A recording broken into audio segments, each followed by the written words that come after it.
Ciao a tutti! Oggi vi insegnerò una ricetta facile e veloce che potrete preparare in pochi secondi. Si tratta dell'insalata di verdura e frutta a crudo.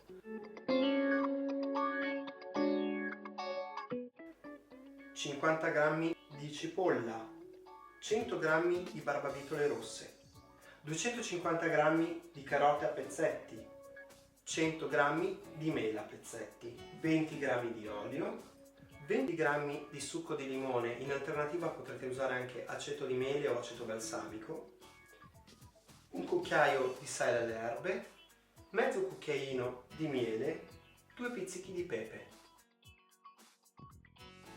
E per guarnire il tutto alla fine delle foglie di insalata belga.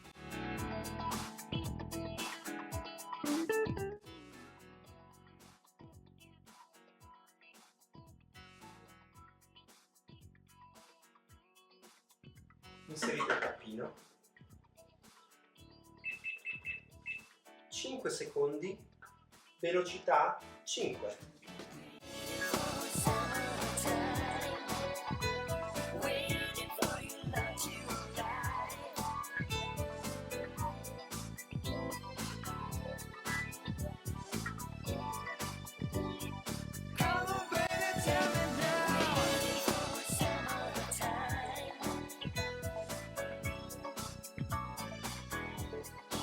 Ecco qua, la nostra insalata di frutta e verdura crudo è pronta, un antipasto assolutamente semplice, fresco, veloce e lascerete soprattutto i vostri ospiti a bocca aperta.